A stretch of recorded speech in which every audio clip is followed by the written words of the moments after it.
To find out how a fish tank works, I've come here to an aquatic centre where they have lots of different types of fish which you could keep as pets. There are big fish and small fish. Look, can you see those really tiny ones? This one is swimming along slowly. I've got my special waterproof camera with me so we can see what some of these fish look like when they're swimming underwater. But remember, this is a special waterproof camera, so you mustn't try this with your camera at home. Okay, ready? This is a big fish tank they have at the aquatic centre to keep lots of fish in before they are sold. Can you see them swimming about? I love watching the way their mouths move. Can you see that? They go pop, pop, pop. But if we want to keep fish at home, we need a much smaller tank. Shall we see if we can find one? At the bottom of a fish tank, you might put a layer of little stones called gravel, or perhaps some water plants. But do you know what this is? This black plastic box. It's called a filter, and it helps to keep the water inside the fish tank clean. But do you know how a filter works? I think we need to take a closer look. When we keep fish in a fish tank, we feed them fish food. This gives them energy to grow and swim around. When the fish have eaten and used the food as energy, they poo out the waste into the water. Fish also let out waste through their gills. This is how a fish goes for a wee. Fish wee has a chemical inside called ammonia that can be harmful to fish if it's left in the tank for too long. The filter removes the poo and ammonia from the water. Inside is a pump and a sponge filter. When the pump is switched on, it sucks in the water from the tank.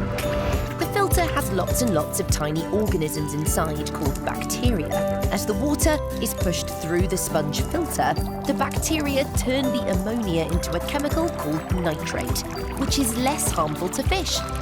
And any bits of poo get caught in the sponge filter. So the fish have nice, clean, filtered water to swim around in.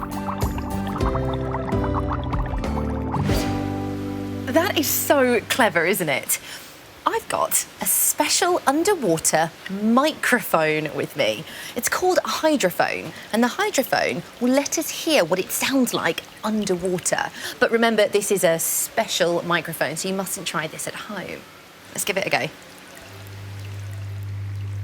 Wow, can you hear that? If I take the hydrophone out, we can't hear anything. If I put it back in, I can. That's the sound of the filter working. Actually, if I move the filter up a little bit, oh, can you see it making bubbles on the surface of the water? Because waste builds up in the filter every couple of weeks, it needs to be cleaned out. And I happen to know one that needs cleaning today. I've been given special permission to clean this one. And the first thing we have to do is switch the filter off. Now I'm going to carefully lift it out of the water so that we don't disturb our little fish friend. Now, if I take the top of the filter off and have a look inside, we can see this part here. It looks a bit like a propeller, doesn't it? And that's what spins round and round and round to suck the water into the filter. Now, if we take a look at the other end, we have this spongy part. This is the sponge that traps all the bits of dirt and waste. And to clean this, I'm going to rinse it in some water from the fish tank. Let's give that a good rinse. Bit of a squeeze. Oh, look at all of those bits of dirt coming off. That's the poo and the plant and bits of old fish food. There we go. The sponge is much cleaner, but look how dirty the water is. But now we can see all of the tiny holes in the sponge. And that's where the helpful bacteria live that turn the ammonia into nitrate. All that's left to do is pop this back into the filter. And now I put this back into the fish tank. And there it goes. Ready to keep the water clean for the fish. Just need to wash my hands.